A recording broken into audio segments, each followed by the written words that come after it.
Bonjour, je vais vous présenter le travail que nous avons réalisé, Monsef Daoud, Patrice Frison et moi-même Michel Adam, qui concerne la construction d'un programme en combinant exécution partielle et manipulation directe des données. Nous allons nous intéresser particulièrement aux boucles. Nous savons que pour des apprenants, c'est une notion difficile à comprendre, difficile à construire, surtout lorsqu'il s'agit de boucles while, de boucles tant que, avec plusieurs conditions de sortie. Et la difficulté est encore plus grande quand il s'agit de construire des boucles imbriquées. C'est le sujet qui va particulièrement nous intéresser dans cette présentation. Nous avons appliqué le principe présenté par Kaspersen et collègues en 2009. À chaque fois que nous avons une boucle imbriquée, nous allons remplacer cette boucle imbriquée par une méthode. Dans cette présentation, nous allons nous intéresser à la manipulation de données. Alors évidemment, quand on parle de manipulation de données, on pense d'abord à l'informatique débranchée, manipuler des objets pour réaliser des algorithmes. On peut penser aussi à la programmation tangible qui consiste à manipuler des structures de contrôle pour produire des programmes qui sont par exemple exécutés par des robots. L'approche que nous allons avoir, c'est l'approche de manipulation de données qui consiste à manipuler des données du programme pour les enregistrer et ainsi produire un programme qui pourra ensuite être réexécuté. Nous illustrerons notre travail avec AlgoTouch, qui est un outil qui permet de générer des programmes par manipulation de données. AlgoTouch est composé de la manière suivante. Vous avez ici une zone de travail sur laquelle vous avez les variables, les tableaux, et les indices qui permettent d'accéder aux éléments du tableau. Et le programme qui est généré se trouve sur le côté droit ici dans cette zone. Vous avez ici l'exemple de la recherche par dichotomie. Outre le fait de générer du code par manipulation de données, voici les principales caractéristiques d'AlgoTouch. AlgoTouch possède son propre langage de programmation inspiré d'Eiffel, notamment au niveau de la structure de boucle. Toutes les instructions sont regroupées dans des macros qui portent des noms. Et un programme est composé de plusieurs macros qui s'appellent. Enfin, toutes les variables sont globales, les macros n'ont pas de paramètres. Voici en détail la structure d'une boucle en AlgoTouch. Une boucle AlgoTouch est composée de 4 parties. Une partie from, l'initialisation, une partie until qui contient la ou les conditions de sortie, une partie loop qui contient le corps de la boucle et une partie terminate qui est exécutée quand le until est vrai, c'est-à-dire quand le programme vient de sortir de la boucle. Nous avons ici l'exemple de recherche d'un maximum. Dans l'initialisation, max prend la valeur de A0, I prend la valeur 1 puisque la valeur en 0 est déjà stockée dans max. La condition de sortie indique que l'indice est sorti du tableau, plus grand que la longueur du tableau. Le corps de boucle dit que si AI est supérieur à max, alors max devient A de I et qu'il faut ensuite passer à la valeur suivante du tableau. Et la terminaison est simplement l'affichage de la valeur qui a été trouvée. L'approche proposée consiste à appliquer le principe de Manana. C'est-à-dire que quand nous avons besoin d'une méthode, nous créons cette méthode, en l'occurrence nous créons la macro, et nous la laissons vide.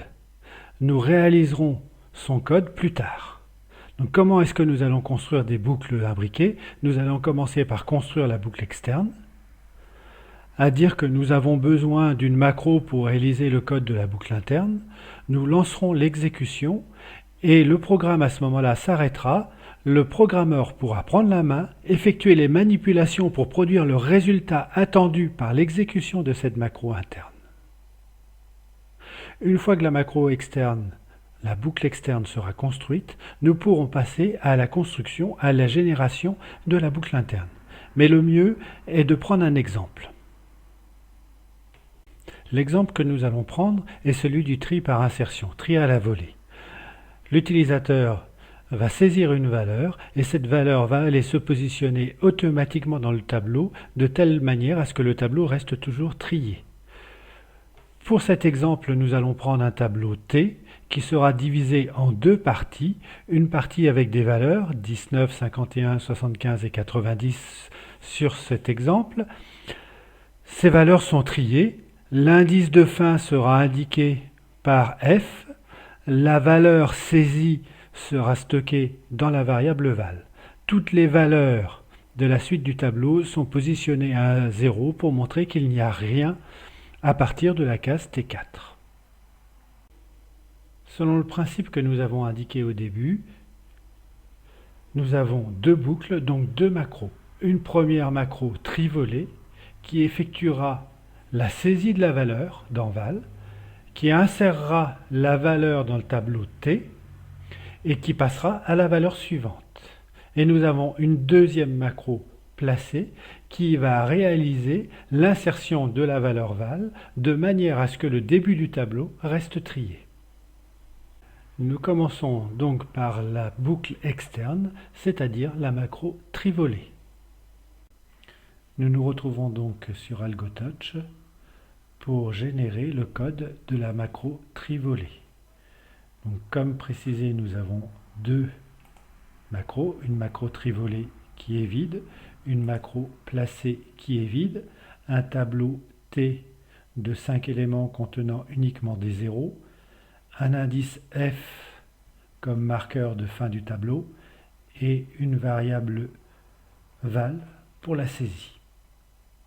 Nous allons commencer d'abord par enregistrer dans Trivolée le code de la boucle. Nous lançons l'enregistrement. Ce qui doit être fait, c'est lire la valeur. Donc ici, nous allons lire la valeur 10. Ensuite, il va falloir placer la valeur 10. Donc nous nous contentons d'appeler la méthode placer, la macro placer. Ici. Et ensuite, il faut passer à la case suivante. Nous avons le code de la boucle de la macro trivolée. Nous mettons la valeur au bon endroit et nous recommençons. Cette fois-ci, nous allons lire une valeur qui va être par exemple 1. La valeur 1 va devoir venir se placer avant le 10. Donc nous décalons le 10 d'une case et nous plaçons la valeur 1. Nous reprenons l'exécution de la boucle. Cette fois-ci, nous allons placer la valeur 30. La valeur 30 va être placée en T2, donc nous avons juste à faire cette opération-ci. Nous continuons, nous allons placer la valeur 5. La valeur 5 est à placer entre le 1 et le 10, donc il nous faut décaler la valeur 30, décaler la valeur 10 et mettre la valeur 5 au bon endroit. Il nous reste une exécution à faire. Nous allons simplement mettre le 40 qui va venir se placer à la fin. À ce moment-là, l'indice est sorti du tableau. Nous avons donc une condition de sortie qui consiste à comparer 5 avec la longueur du tableau. Nous allons sortir quand f est supérieur ou égal. Et pour terminer le code de la boucle trivolée, il y a juste à produire l'initialisation qui est simplement mettre 0 dans f. Et nous en avons terminé. À ce stade, nous pouvons relancer le programme par animation et exécuter à nouveau le code de la macro trivolée. La première étape va consister à mettre toutes les valeurs à 0 et nous lançons l'exécution. Cette fois-ci, il y a animation. Le programme nous demande de donner une valeur. Nous rentrons 10. La macro placée est vide, AlgoTouch s'arrête et elle nous dit « Vous pouvez prendre la main pour faire ce que doit faire la macro placée. » Donc nous avons 10 ici. Nous allons placer la valeur dans la case du début et nous relançons l'exécution. On demande de placer une nouvelle valeur, disons 20. L'exécution continue, s'arrête car placée est vide. Donc nous nous substituons, là le 20 a juste à venir ici. Nous relançons l'exécution. Le programme nous demande une nouvelle valeur, 5. Placer est toujours vide, donc nous substituons à placer. Donc il va falloir placer la valeur 5 au début du tableau. Nous décalons les deux valeurs et nous venons placer 5 au début. Le tableau est toujours trié. Nous relançons l'exécution. Le programme nous demande de saisir une nouvelle valeur, disons 15. Placer est toujours vide. Donc nous devons placer 15 entre 10 et 20. Donc il faut juste décaler 20 vers la droite et placer 15 en T2. Nous relançons l'exécution. Et nous devons placer par exemple la valeur 12. Voilà, placer est toujours vide. Nous devons placer 12. Nous décalons 20 d'une case. Nous décalons 15 d'une case. Nous décalons 10. Non, nous ne décalons pas 10. Nous plaçons 12 dans cette case-ci. Et nous relançons le programme qui se termine normalement. Maintenant que nous avons réalisé la macro trivolée, la boucle externe, nous allons devoir réaliser la boucle interne, c'est-à-dire la macro placée. Maintenant que nous avons réalisé la macro trivolée, nous allons pouvoir générer le code de la macro placée. Pour cela, nous nous sommes mis dans la situation suivante. Le tableau T contient déjà deux valeurs, 5 et 10. L'indice de fin est positionné à 2 et la prochaine valeur à insérer est 1, c'est-à-dire en début de tableau. Évidemment, nous nous rendons compte que nous allons devoir décaler 10 d'une position vers la droite, puis 5 d'une position vers la droite. Donc pour cela, nous avons besoin de deux indices. Premier indice J, que nous allons positionner à la valeur F.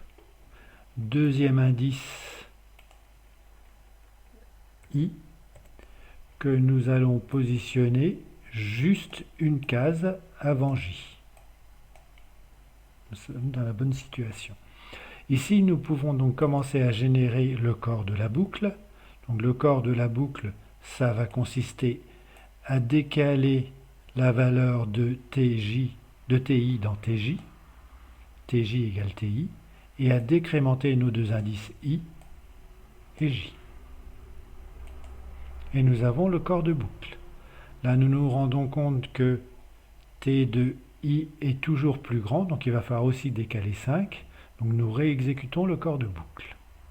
Arrivé à ce stade, l'indice I est sorti du tableau. Nous avons donc une condition de sortie qui consiste à dire que I est strictement plus petit que 0. Et c'est notre première condition de sortie. Là encore, maintenant, nous pouvons effectuer l'opération terminale qui consiste à dire que nous mettons en J la valeur à insérer, c'est-à-dire 1. Nous avons traité le cas où il fallait insérer en début de tableau. Prenons un cas où nous allons insérer une valeur en milieu. Donc la valeur val va être à 3. Nous allons passer F à la valeur de la première case libre. J va venir se positionner en F et I va venir se positionner en J-1. Nous comparons 3 avec T de 2. Effectivement, il va falloir décaler la valeur. Donc nous exécutons le corps de boucle. Donc d'abord, nous le replaçons sur ce corps de boucle et nous l'exécutons. Ensuite, toujours pareil, 3 est inférieur à 5. Nous effectuons encore le décalage. Et là, nous sommes arrivés dans la situation dans laquelle T de I est plus petit que val. Nous avons donc trouvé la case où il va falloir insérer la valeur. Nous avons une deuxième condition de sortie que nous ajoutons. La condition de sortie va consister à comparer T de I et val et à dire qu'à partir du moment où nous avons trouvé une valeur de T de I qui est inférieure ou égale, nous pouvons sortir. Et il nous reste à exécuter la terminaison pour placer la valeur 3 dans la bonne case. Alors j'ai oublié. la valeur 3 dans la bonne case. Oui, voilà. Donc nous allons terminate et nous exécutons. Avant de terminer, il faut bien sûr faire l'initialisation. L'initialisation de la boucle va toujours être placée JAF et mettre dans I le résultat de la soustraction de J et de A. Et nous avons réalisé entièrement la macro placée. Nous pouvons tester la macro trivolée. La première chose que nous allons faire, c'est remettre toutes les cases à 0 et nous lançons l'exécution. Le programme nous demande une première valeur, disons 20, qui vient se placer dans la première case. Nous demande une deuxième valeur, disons 30, qui va venir se placer dans la deuxième case. Une autre valeur, 25, qui va venir se placer entre 25 et 30. Une autre valeur, disons 10, qui va venir se placer au début. Et puis une dernière valeur, disons 1, qui va venir se placer au début. Nous avons réalisé le tri par insertion avec deux macros placés et trivolés, en commençant par la macro externe, puis la macro interne. Il est temps maintenant d'effectuer une première analyse du travail que nous avons effectué.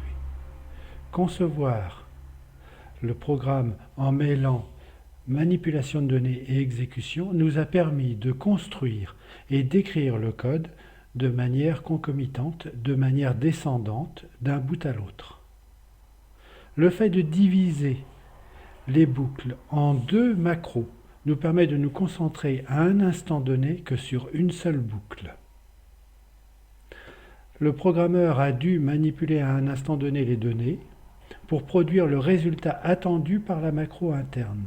Il n'a pas eu à générer le code, ni même à réfléchir très longtemps à la manière algorithmique de réaliser le résultat.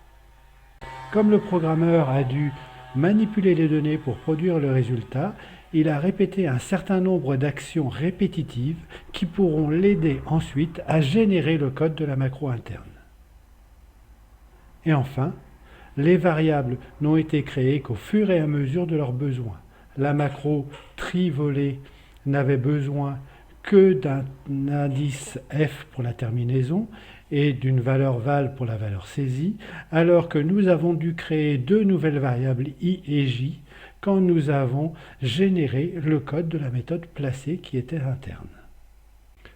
En guise de conclusion, nous avons construit des boucles imbriquées en mélangeant exécution et manipulation de données. Cette mise en œuvre a été effectuée avec AlgoTouch.